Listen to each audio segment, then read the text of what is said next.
Magandang hapon po mga kababayan. Kayo'y nakikinig dito lamang sa Radyo Migrante. Good afternoon ulit po, and ako po si Ems and super happy na magkasama-sama tayo muli. Ako naman po si Julie, bumabati ng isang mapagpalayang tanghali sa ating lahat, lalong-lalo na sa ating masisipag at masisikap na mga migranteng manggagawa sa bawat sulok ng mundo. Kamusta mga karadmig? Ako po si Tita Clau, nakikisawsaw sa mga ganap at issue na mahalaga sa ating mga kababayan. Welcome po sa Toronto's Best Filipino Community Radio Show. At welcome din, Tita Claudine. So happy to have you here. At samahan. Yes, you're welcome. Diba? Excited talaga na new voices talaga na naririnig ang mga kababayan natin. So mga karadmig, samahan niyo po kami sa ating episode 24 ngayong August 27, 2023. Handog namin ang mga usapan na nakasentro sa karanasan ng Filipino Diaspora. And to learn more about our past and future episodes, just follow us on Instagram and Facebook. Hanapin niyo lang po ang Radyo Migrante Toronto. Kung gusto niyo namang mapakinggan ang mga dating episode, bisitahin lang ang aming YouTube channel.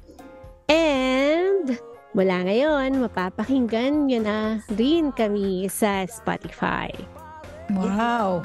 Spotify, yay! So today, tatalakayin natin ang mga mainit na balita dito sa Canada at sa Pilipinas.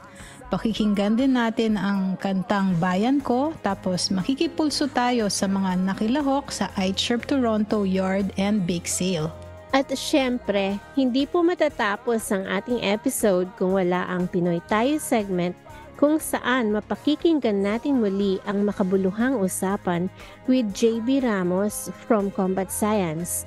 Hindi rin makukumpleto ang ating episode kung wala tayong current and latest community listings sa GTA. Maraming salamat Tita Julie and Tita Claudine. And let's move on to our top news this week. Para sa unang balita from Inquirer, lowering the price of rice to 20 pesos a kilogram is difficult, says Department of Agriculture execs. Noong August 22, inamin ng Department of Agriculture Undersecretary Leocadio Sebastian na tila, quote, mahirap, unquote, maitupad ang pangako ni President Marcos Jr. sa kanyang kampanya na ibaba ang presyo ng bigas sa 20 pesos. Ang sabi pa ni Sebastian, the rice, quote, will not be 20 pesos but at least we can maintain a lower price that is affordable. End quote. Ano po masasabi natin dito po? Alam mo, Ems, parang malabo talaga yung pangako ng presidente na maibaba ang presyo ng bigas to 20 pesos a kilo. Paano ba naman ito matutupad? Ang farm gate price ng palay ay nasa 19 pesos per kilo na. Tapos ang commercial price ng bigas ay traditionally double that of the farm gate price. Mataas ang mga input, ika nga. Kaya mas pabor ako sa proposal ni Agri Party List Representative Wilbert Lee na magbigay ang gobyerno ng subsidy sa farmers through the Rice Incentivization, Self-Sufficiency, and Enterprise Program or RICE. Kaugnay nito, people's organization like Kilusang Magbubukid ng Pilipinas o KMP noted in a Malaya article that, quote, agriculture and food production appears to be less of a priority by the administration in the proposed national budget for next year. End quote. On top of that, rather than hearing the calls from KMP, ang mga organisador tulad ni Danilo Ramos na tagapangulo ng KMP ay nagtala di umano ng 4 na pagkakataon na may unidentified person na nagmamatsyag sa kanya.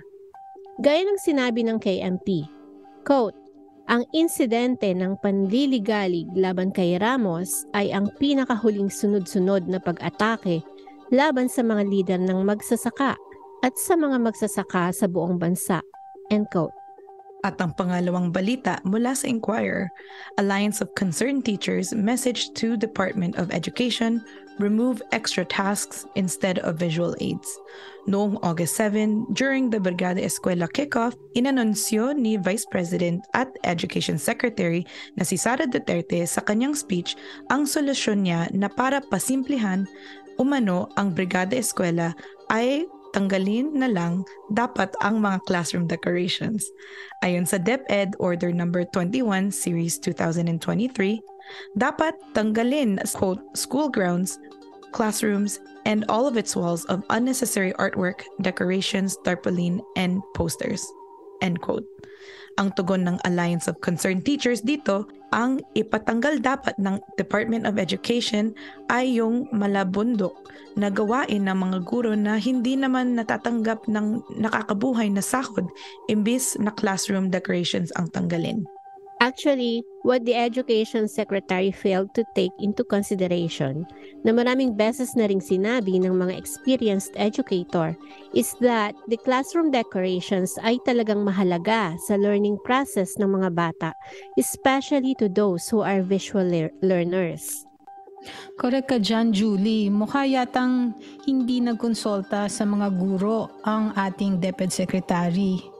Ang hindi ko din maintindihan, bakit yung classroom visual aids ang ginigiit? Samantalang ang totoong problema ng DepEd ay lack of teachers and classrooms.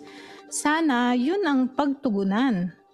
At sa pangatlong balita from Rappler, Luca Vega declared persona non grata in 11 localities. Noong July nitong taon, ang drag artist na si Luca Vega ay nag-share ng video sa Twitter o X kung saan siya ay nag-perform ng remix version ng Christian prayer na Ama Namin habang nakapanamit at naka-makeup as Jesus Christ. Since the viral video, 11 barangay localities sa Pilipinas ang nagdeklara ng persona non grata o unwelcome person na si Luca dahil sa basehang blasphemous daw umano itong performance niya para sa mga Kristiyano. Very interesting ang pangyayaring ito para sa akin kasi if we will recall, wala kahit isang barangay ang nagdeklarang persona non grata kay former President Rodrigo Duterte. Kahit pa he was proudly trash-talking God and the Catholic Church. And he even called the Catholic Church as the most hypocritical institution and was quoted as saying, quote, "These bishops that you guys have, kill them. They are useless fools. All they do is criticize." End quote. Kaya ang tanong ko lang po, why didn't they find this act and remarks blasphemous when Duterte clearly was directly attacking God, the bishops, and the Catholic Church? At ang pang-apat na balita from Rappler, cop allegedly asked witness to say Jemboy Baltasar had illegal drugs. Isang pulis umano na nagsabi sa isang testigo sa pagpatay 17 anyos na si Gerard Jemboy Baltasar na sabihing may illegal na droga ang binatilyo. Ibinunyag ni Opposition Senator Risa Ontiveros sa pagdinig ng Senado noong Martes, August 20. Or noong August 2, 2023, si Jemboy of Navotas was, quote, mercilessly slain, unquote, by the police of Barangay NBBS Kaunlaran, Navotas City. Panghuli at panglimang balita. Galing naman sa Migrante, Canada. Isa ng protected person ng Government of Canada si Danilo De Leon pagkatapos ma-approve ang kanyang PRRA or Pre-Removal Risk Assessment mula sa IRCC. Maaari na ring maka-apply for PR or permanent residency si Danilo. Ayon sa Migrante Canada, hindi natatapos ang laban natin dito, mga kababayan, regularization para sa lahat. Nakatutuwa talagang masaksihan ang tagumpay ng pagkilos ng taong bayan kapag tayo ay nagsasama-sama at nagtutulungan. Tama, Tita Julie, at dito po nagtatapos ang ating top news. Patuloy po kayong nakikinig sa Radyo Migrante dito sa Toronto's Best Filipino Community Program, Vibe 105. Natunghayan po nyo ang mga balita at ngayon naman magbalik tanaw tayo sa kasaysayan at kultura ng Pilipinas. Hello po ulit! This is Julie bringing you today's segment of ang ating kasaysayan. Tara, let's learn more about our history to remind ourselves that history is not just information of the past, but history is a way for us to get to know more about ourselves as Filipinos and to learn more about our culture. Ngayong linggo, tatalakayin natin kung ano ba ang esensya ng petsang August 21, 1983. Ito ang araw ng assassination ni Ninoy Aquino, which served as a shockwave to the Filipino people, resulting to the People Power Revolution of 1986. So, sino nga ba si Benigno Ninoy Aquino? So, si Ninoy Aquino served as a senator at also Secretary General ng Liberal Party, who was also a staunch critic of Marcos and his administration. They fought against corruption, violation of human rights during the Marcos Sr.'s administration. Oo nga, kaya rin siya nakulong during martial law, di ba, Clau? As Marcos ushered martial law in 1972, Senator Aquino and other politicians were imprisoned by the Marcos regime. Ninoy spent 7 years in prison. Marcos was brutal towards critics. Now we know there was a total of 70,000 people imprisoned, 34,000 tortured, and 3,240 killed during martial law. In the hopes to restore democracy and continue to fight against Marcos's dictatorship, on August 21, 1983, Senator Aquino returned home to the Philippines. However, even before stepping on the tarmac, Ninoy was assassinated. Tunay nga na malaki ang papel ng pagkamatay ni Ninoy Aquino sa pagbabago ng political landscape ng Pilipinas, kung saan for the next 3 years, sama-samang ipinakita ng mamamayang Pilipino ang kanilang galit at pagtutol laban sa rehimeng Marcos. Ang pagpaslang kay Ninoy ay lalong nagpatindi sa sigaw ng mamamayan para sa pagbabago sa Pilipinas na nag-ambag sa pagsusulong ng EDSA, People Revolution noong 1986. Ang pagpaslang kay Ninoy ang naging mitya sa pagsambulat ng sambayanang galit. And this year actually marks the 40th year anniversary of Aquino. A commemoration was actually made of Ninoy's death on Monday, August 21 sa Santo Domingo Church in Quezon City. At ayan ang ating kasaysayan. Did you learn something new about yourself or your family? Share niyo yan sa aming Facebook page. Hanapin lang ang Radyo Migrante and join us again next week para sa marami pang pag-aaral ng ating history. At patuloy po kayo nakikinig sa Radyo Migrante dito sa Toronto's Best Filipino Community Program, Vibe 105. Maraming salamat, Tita Julie, at para sa susunod na segment, lumubog po tayo sa ating kulturang Pilipino. Ngayon naman, para sa kulturang Pilipino, ako si Tita Clau. Nais nyo bang madiskubre ng mga makabuluhang kanta at tula mula sa iba't ibang musikero at makata? Ang segment na ito ay magsisilbing espasyo para sa iba't ibang pagtatanghal ng mga talento ng ating kababayang Pilipino. Pakinggan natin ang kantang Bayan Ko, performed by Harana Kings at Florante Aguilar. Ito ay isinulat ni Constancio de Guzman noong 1929, higit 30 years pagkatapos ng Spanish-American War. Itinuturing ng marami ang Bayan Ko na pangalawang pambansang awit at patuloy itong ginagamit bilang isang awit ng protesta sa mga rally at demonstrasyon. Ito ang naging awit ng oposisyon laban sa rehimen ni Ferdinand Marcos noong 1986 People Power Revolution.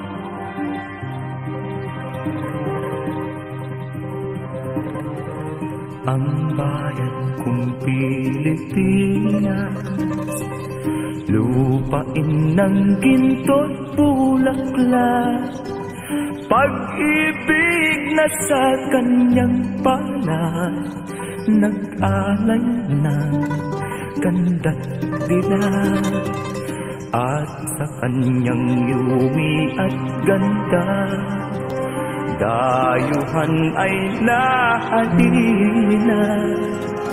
Bayan ko, binihag ka, nasadlak sa dusa.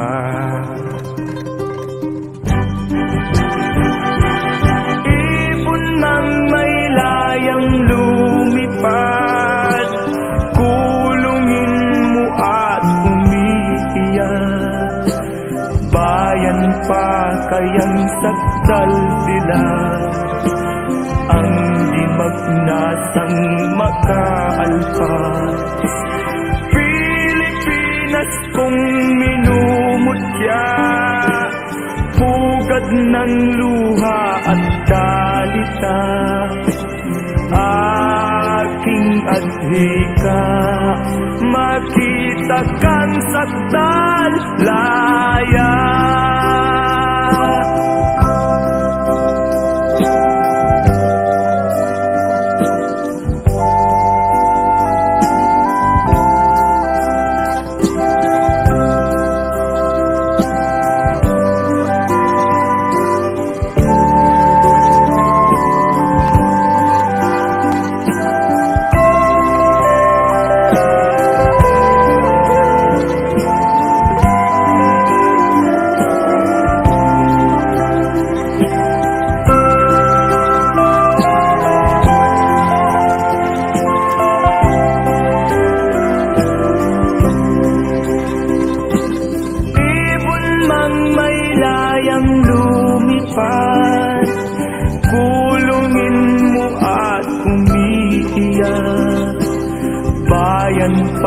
Kayang sakdal sila, ang di magnasang makaalpas. Pilipinas kong minumutya, pugad ng luha at dalita. Ayan, ang ganda talaga ng bayan ko. Tagus na tagus talaga sa puso. Muli ako si Tita Clau, lagi niyong maasahan na maghahandog ng makabuluhang musika, tula at marami pang iba na nagdidiwang ng kulturang Pilipino dito lang sa Radyo Migrante 105.5 FM. Salamat Tita Clau, at sa ating pulsong segment, pakinggan po natin ang mga saloobin ng ating mga kababayan sa ICHRP Toronto and Radmig Yard Sale. Pakinggan po natin. I'm Ryan, and I'm here with the International Coalition for Human Rights in the Philippines. ICHRP is one of the main organizations that's putting on this yard sale today. We're doing it in order to fundraise because we're sending a delegation of people to Thailand in November for the global conference of ICHRP. And actually, on a personal level, I'm involved in the planning of the conference itself because I'm involved at the global level of ICHRP too. Community and information sharing is one of the most important things that we do as ICHRP. We also raise direct support for people of the Philippines. We raise money and do government lobbying and stuff like that. The reason we exist is because we want as broad of a solidarity movement as possible. We want to inform as many people in Toronto as we can. We want them to join the solidarity movement. You know, the international community can make a difference, and we need to mobilize as many community members as possible to be part of what we're doing. Hi, I'm Aidan Patterson. I'm the chairperson of the Canada-Philippines Solidarity Organization, and we're a group of Filipinos and non-Filipinos supporting the National Democratic Revolution in the Philippines. So CPSO is a leading member of ICHRP locally. Our goal with attending is to help determine a program for ICHRP globally so that we can bring those campaigns back home here and increase awareness of the human rights situation in the Philippines amongst non-Filipinos here. At ayan po ang ating pulso segment sa linggo nito. Maraming salamat sa ICHRP Toronto and Radmig Yard Sale sa pakikipaghagi ng kanilang karanasan. At patuloy po kayong nakikinig sa Radyo Migrante dito sa Toronto's Best Filipino Community Program Vibe 105. Huwag kayo pong aalis, mga kababayan. Makakasama natin si JB Ramos ng Combat Science, isang lead instructor sa Combat Science Warriors Arts of Asia. Mag-uusap tungkol sa arnis, kali o eskrima, at ang kahulugan sa Filipino Diaspora. Mapapakinggan po natin yan right after the break.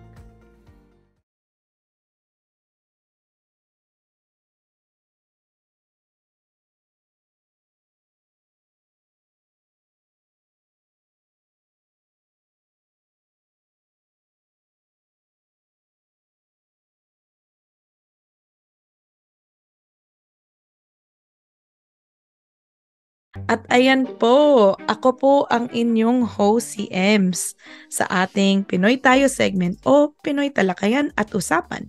Dito natin mapapakinggan ang talambuhay ng ating mga kababayan na migrant workers, international students at iba pa. Halina't pakinggan natin ang fresh na perspectives ng ating mga kababayang Pilipino. So for this week, we have interviewed si JB Ramos, who is the lead instructor at Combat Science Warrior Arts of Asia, a traditional Filipino martial arts and self-defense school based sa Toronto. Siya ay isang certified trauma-informed self-defense instructor at world champion martial artist. Si JB brings a background of violence prevention advocacy and grassroots organizing gained through almost 2 decades of experience in social justice movements. Pakinggan po natin ang interview with JB Ramos.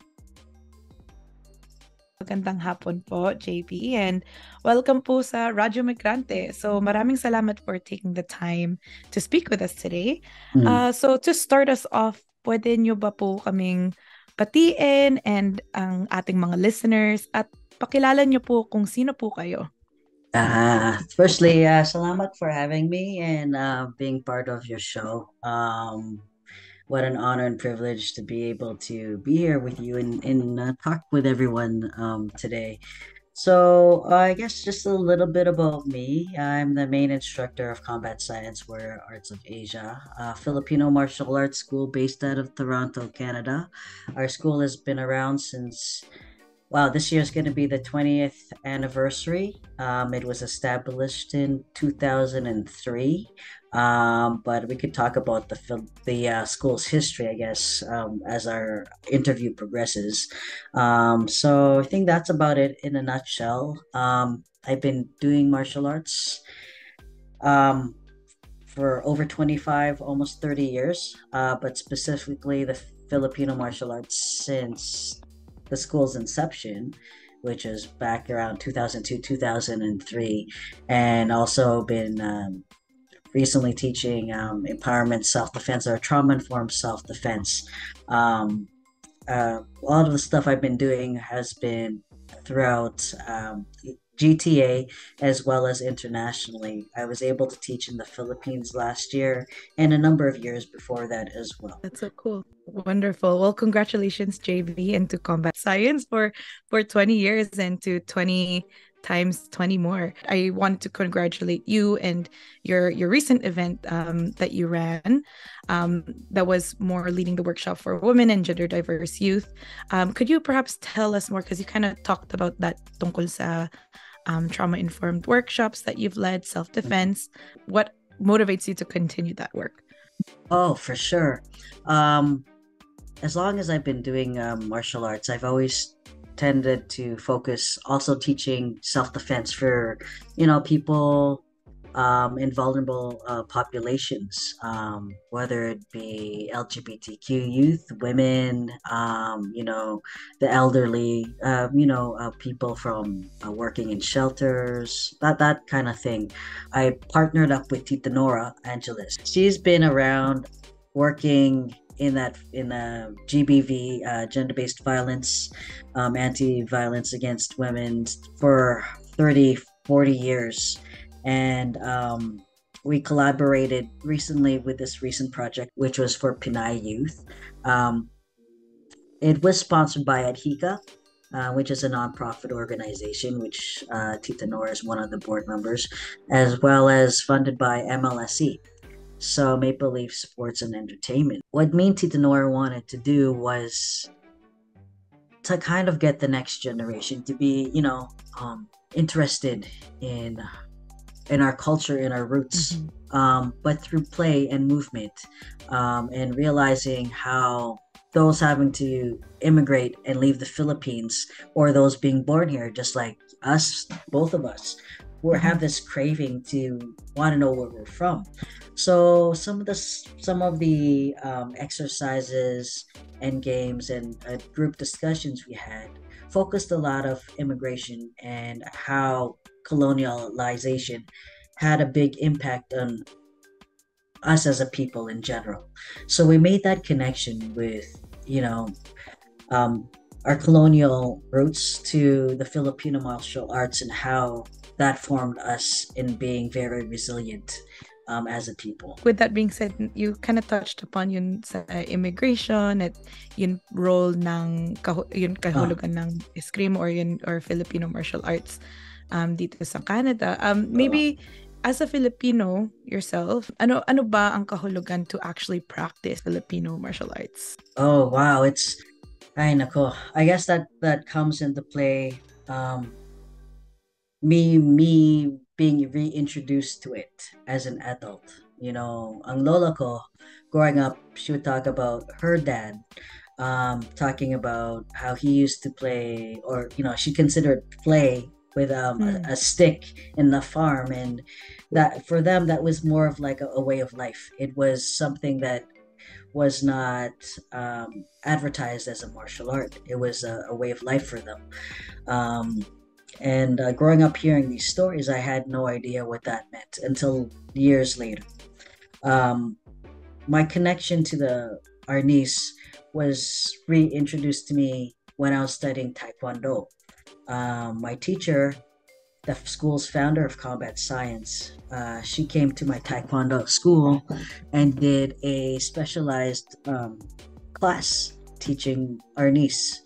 And when I saw her pull out those sticks and just started moving them around, I felt something that just clicked in me, and I'd be like, that's what I've been looking for. That's what I've been looking for all my life.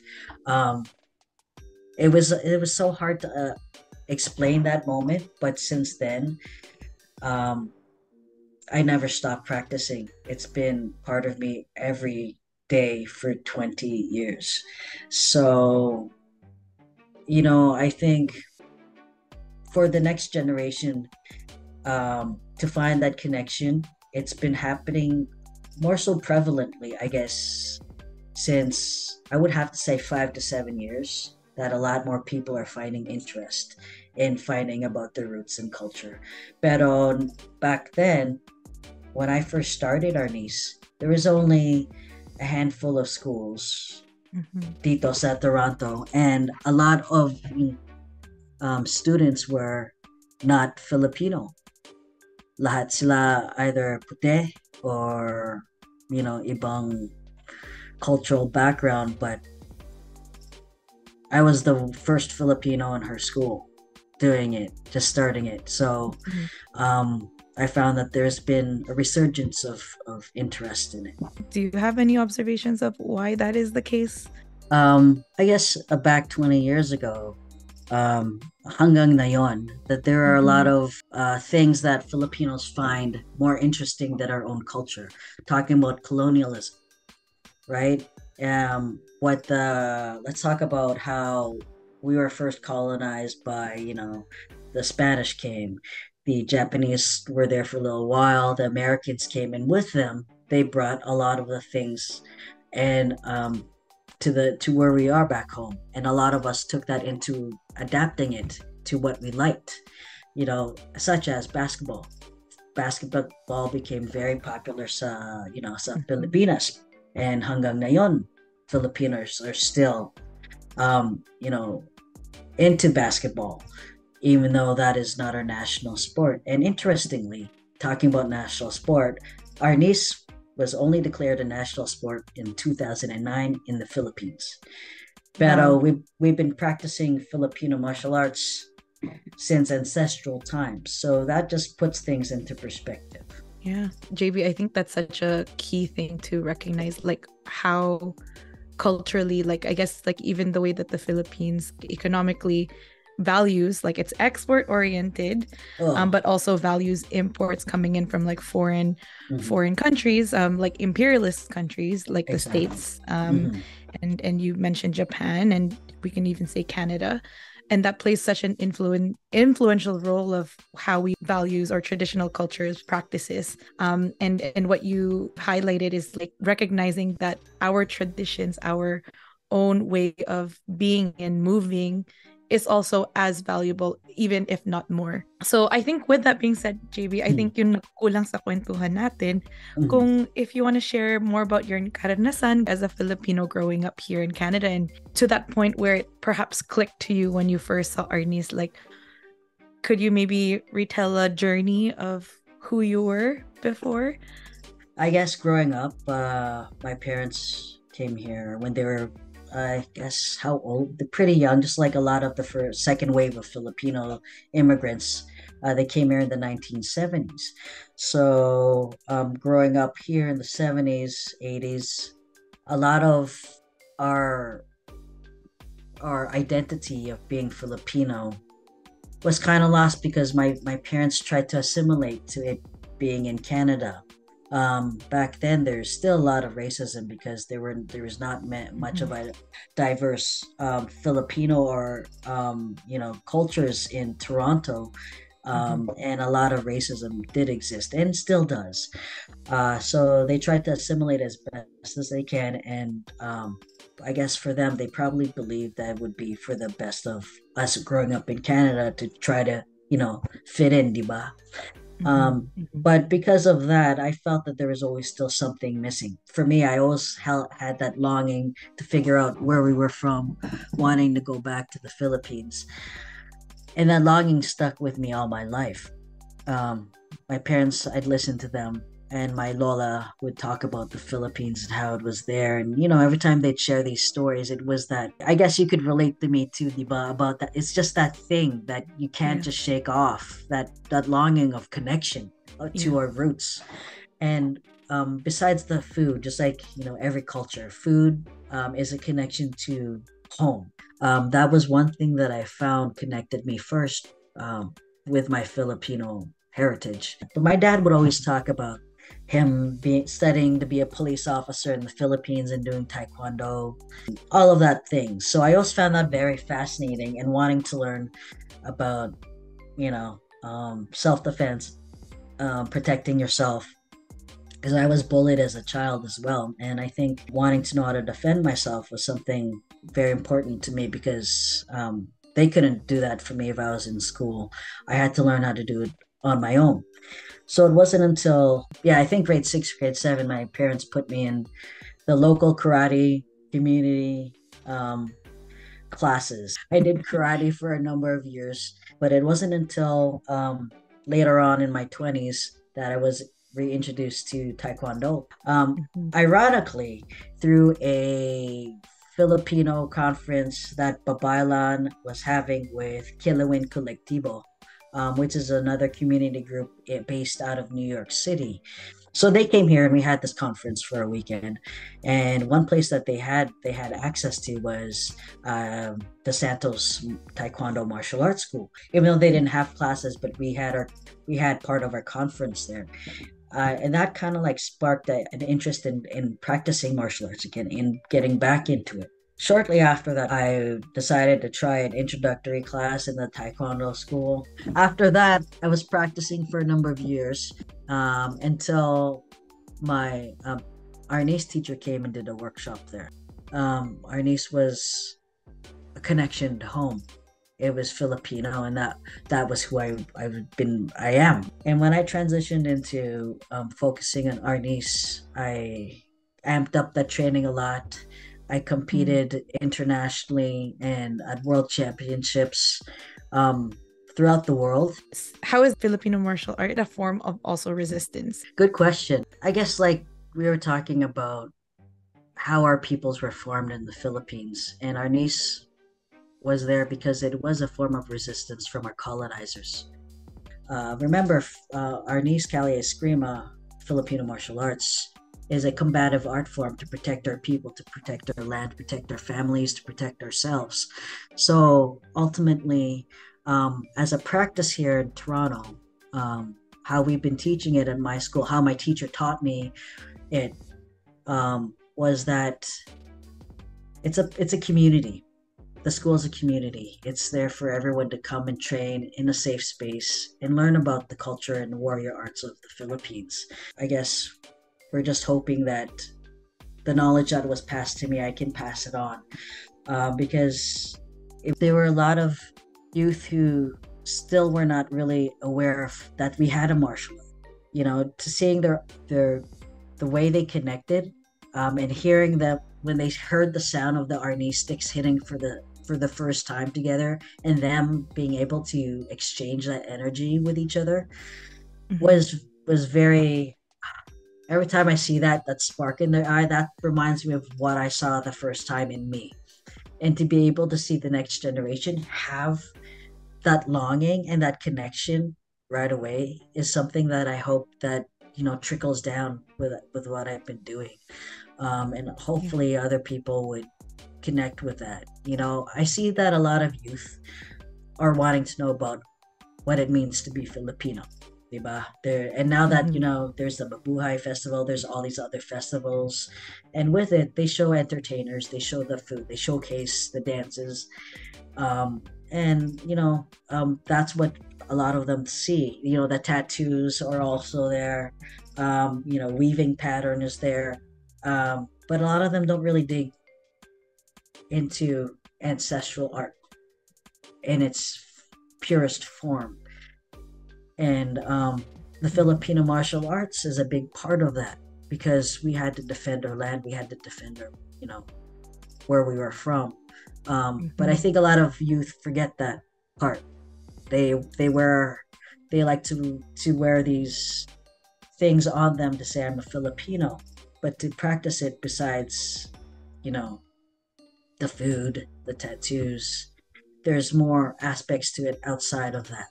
Meron ka bang mensahe para sa mga migranteng Pilipino or sa mga nag-i-inspire maging part of the Filipino martial art community? Oh, wow. To inspire them. Gosh, that's a good question. I guess we all have our own stories to tell. We all have our own struggles. We all have, our own ancestors that we can look up to. We all have our inner warrior, diba? And I think during all of our struggles that we've had to face, whether it's, people who are newly immigrated to Canada, people fighting in the Philippines, people fighting to get out of the Philippines, people wanting to go back home, we all have that inner warrior. And it doesn't mean that you have to fight physically to be a practitioner of the Filipino martial arts. Mind you, there are different aspects of the Filipino martial arts that is not only taught with the physical, but spiritual, emotional, intellectual. And that's what it's called, to be looked at as a whole, right? But I think for a lot of, our peoples need to realize that, and not to give up with that struggle, but to realize that we are a people that have developed out of resistance and resiliency. We're a people who, oh my God, we live with our heart on our sleeve, pero if we have to come up with our arms fighting, we will. And we have that greater community there to support you. So, when I do the work that I've been doing, and I've also taught, self-defense for caregivers in Toronto. I've had that opportunity as well. And I've also done self-defense program workshops in the Philippines at different schools and community organizations. I think every time when I see their eyes light up, and this is whether it's here or back home, we're all connected, you know, and that connection to what we're all fighting for is kind of something that makes me continue the work that I'm doing, and I'm gonna continue trying to do this until I can't do it anymore. So, you know, I just hope that both one day our communities back home and here can see the greater picture of how that whole interconnectedness in terms of our Mandarigma spirit, diba? So, yeah, that's what I'm hoping to see, and I hope that everyone could just see that within themselves too. You know, I'm just hoping that whoever is interested, feel free to reach out to me or the club, and you come by for a class and see if that sound of the Arni sticks connect with you and spark that inner, you know, Mandirigma, you know, our inner Bayani that's just in there, because that's who we are as a people. And then after, we could eat that Filipino food after. So to make that connection with, you train so hard, then you're going to eat the Filipino food and come together as a community, because we like to eat kamayan. So That sounds like a deal. So maraming salamat, JB, for joining us for today. And if mga kasama natin, mga kababayan, karadmig, if you want to join Combat Science, mahanap nyo po sila sa 371 Danforth Avenue, Toronto. So come by mga kababayan if you're interested. JB will be there to welcome any kababayans there. So maraming salamat ulit, JB. Thank you. Salamat. At maraming salamat muli sa inyong pagsusubaybay sa aming segment para sa fresh na perspectives sa ating Pinoy talakayan at usapan, o Pinoy Tayo. Maraming salamat din kay JB Ramos ng Combat Science. Nakikinig kayo dito lamang sa Radyo Migrante ng Vibe 105.5 FM. Siyempre, to stay updated sa happenings sa ating community, ito ang mga event at announcement. Sa September 9, mula 6 p.m. hanggang 8:30 p.m., tara at puntahan natin ang book launching ng librong Reuniting with the Strangers by Jenny Lee Austria Bonifacio. Ito ay gaganapin sa Center for Social Innovation sa 720 Bathurst Street. Maaaring makabili doon ng libro at makausap ang author na si Jenny Lee. And then, Buenamano, para sa month of October naman, save the date mga karadnig, Malaya Canada in Toronto and the International Coalition for Human Rights in the Philippines, o ICHRP, invite you to a community forum with Attorney Neri Colmenares entitled Kabayan, Usap Po Tayo, on Sunday, October 1 at 3 p.m. Attorney Neri Colmenares will speak about human rights issues and other concerns and issues of the diaspora community. The location will be announced soon. So for now, save the date po tayo, October 1, 2023. Interesado ba kayo na maging bahagi ng Radyo Migrante? Sali na sa Radyo Migrante Collective. There are open positions for researchers, scriptwriters, interviewers, co-hosts, editors, and social media coordinators. Message nyo lang kami sa aming Instagram, Facebook, o email. Mahanap nyo kami sa Radyo Migrante o Radyo Migrante Toronto. At dito po nagtatapos ang isa na namang makabuluhan na episode ng Radyo Migrante. Nakakamiss ang mag-hello at goodbye si Waynes, pero totoo nga sinasabi niya na kaka-hello nga lang natin, mag-goodbye na tayo agad, no Tita Julie at Tita Claudine? Pero hindi kulang kasi nadagdagan tayo ng new host. So welcome ulit, Tita Claudine. Yehey, oo nga, pero di bale meron pa naman tayong mga susunod na episodes. Maraming salamat sa ating mga listeners sa pagtangkilik. Napakahalaga po ang suporta ninyo sa ating community radio show. Oo nga, welcome to Radmig, Claudine. And sana po ay marami kayong natutunan sa isang oras na pinagsaluhan natin. Please be kind to yourself and enjoy the rest of your day. Dahil bukas ay simula na naman ng hindi maiiwasang pagbabanat ng buto at ng patuloy na pakikipagsapalaran para sa ating mga mahal sa buhay na umaasa sa atin.